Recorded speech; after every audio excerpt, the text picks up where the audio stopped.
Wow. Thank you all so much for being here. Denver chose optimism and hope and change tonight. Denver declared that they believe in bold ideas with real concrete plans to actually accomplish those bold ideas. And tonight the work just begins. I do want to say a couple of thank yous before I share a couple of thoughts. First and foremost goes to Courtney. Where is Courtney? And to Ava and Emmett and Seamus. Courtney has been an amazing partner on our whole journey, from teaching together in Mississippi to social work in our early days in Denver to fighting to provide justice to every kid in every community. It has been a total honor and pleasure to be on this journey with you every day. And I am gonna share an announcement. I can share our big announcement. No, we're not having another child. That is not the announcement. But the announcement is Courtney is going to be on Jeopardy this month, which is amazing. So, for all of those of you who have always quietly said behind my back, you know, Courtney's the smarter one, you can now say it in the open because it's quite public. So there is no surprise. So that was a little bit of good news from our family. I also want to say tonight that we were blessed to have an incredible field of candidates in this race. Not just an incredible group of people, but also an incredible group of ideas. And I think one of the things that I was humbled by was how much I learned from them, how much I was inspired by them, and how much I believe that we can take all of the good ideas that came out of this campaign and carry them forward. I would sometimes be at candidate forums and people would say, gosh, I wish we could just push all of you into one candidate and push you forward. Or I wish you could just take all of the ideas on the stage and carry them forward. And that is actually exactly what we hope to do, which is our belief is the city is always better by the more good ideas you put in a room. And so I am really grateful not just to the candidates that ran in this race, but to the ideas that they brought to this race. And I am excited to making sure we can help bring their ideas for Denver to reality at the same time we try to bring our ideas for Denver to be a reality. And I just think there are even a couple that are worth mentioning right now. I think about some of Leslie Herrod's great thinking about how one of the ways we can solve our affordable housing crisis is by building on Denver-owned land that we have all around the city as an opportunity for growth. Yes, huge opportunity. You can clap for that. I think about Debbie Ortega's real focus on how we can think about strategies to make housing less expensive, how we can be able to bring manufactured and pre-built housing to the city that drives down costs and increases density. Really, really helpful and important. I think about Chris Hansen's deep commitment to make Denver the greenest city, how we can make ourselves a standout on climate, something we want to continue to do. And I think about Ian Thomas Tafoya's passionate defense of the idea that, yes, we have to be committed to climate, but also to environmental justice, and the idea that we have to make sure we focus on those communities who have been left behind for far too long.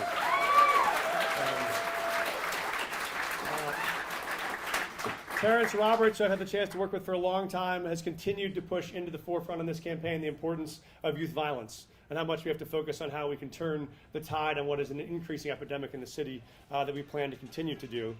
And I think also, I think Lisa Calderón has been a great example for how do we think about ways that we include all of the communities who are most disserved by the current status quo to be involved in the developing of our policy and the implementing of that policy. Those are all thought leaders who have given their lives to this city. We want to make sure their ideas help build the next generation of this city.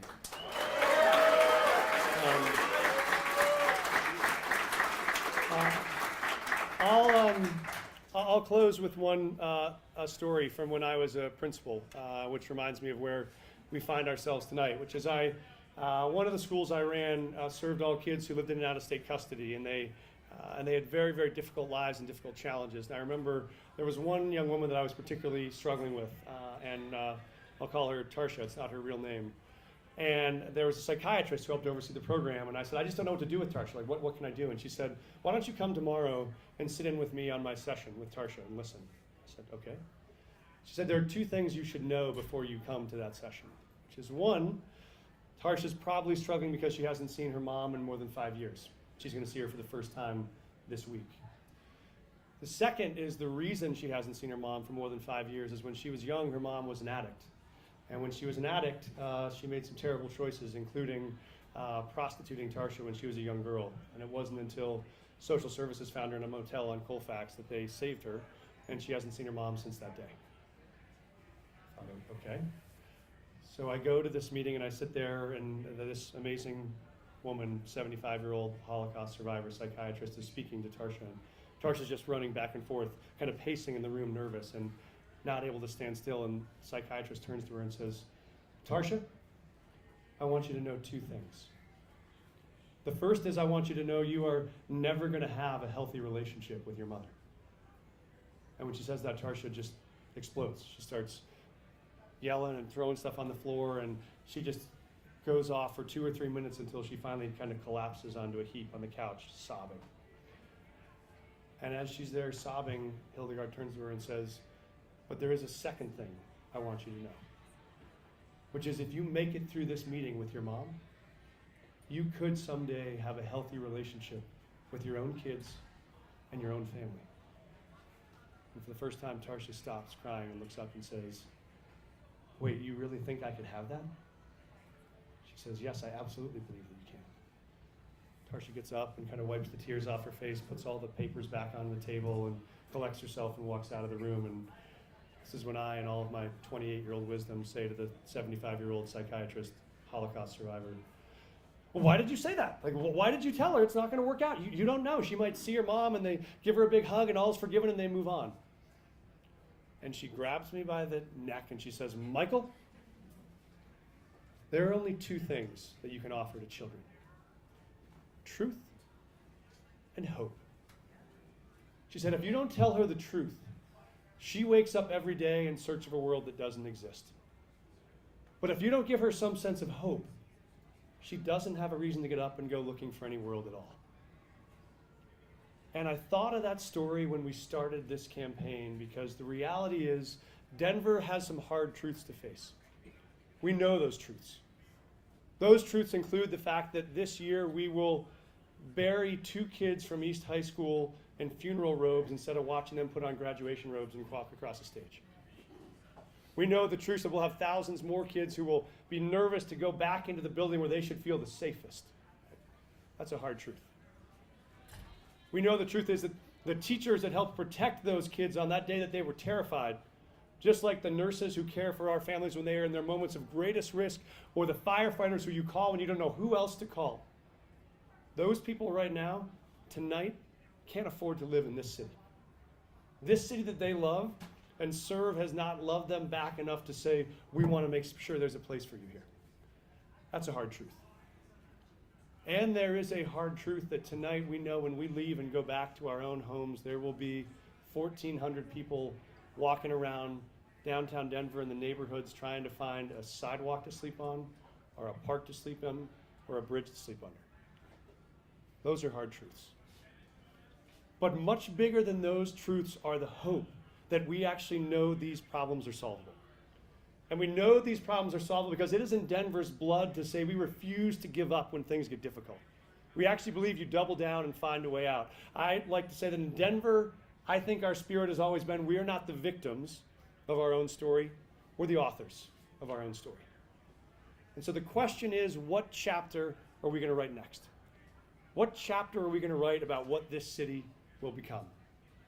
I believe it's possible for us to write a very different chapter, which is one in which we can say with pride, this is a city that houses all of us. This is a city that protects all of us. This is a city that includes all of us. That is what is at stake in this election.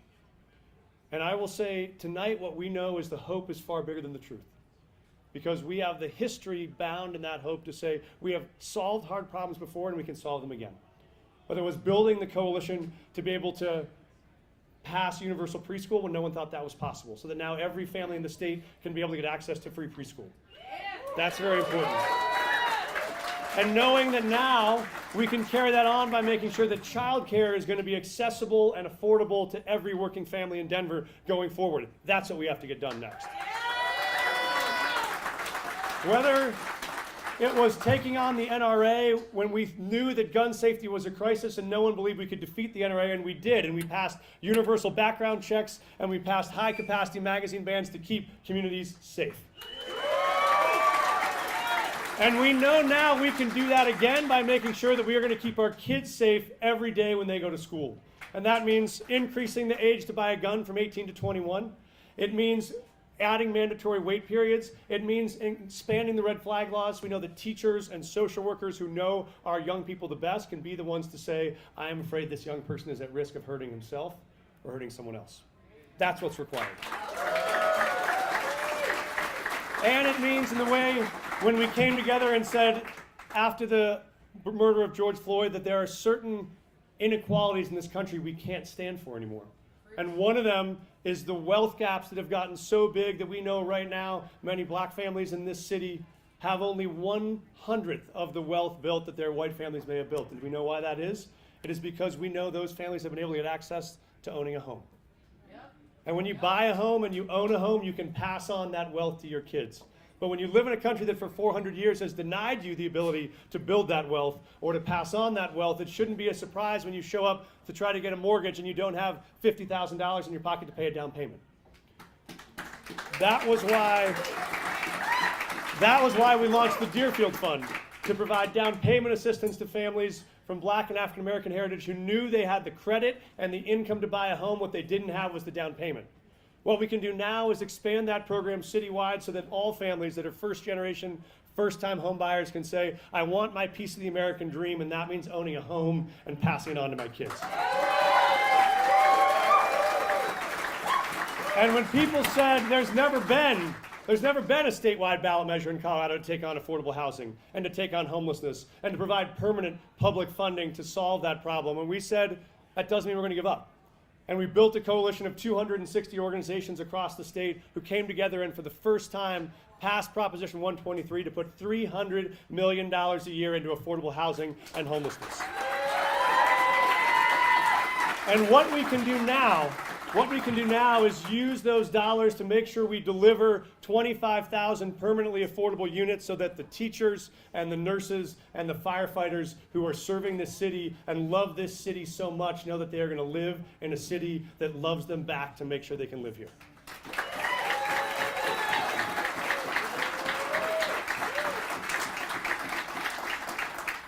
And that is why we're in this.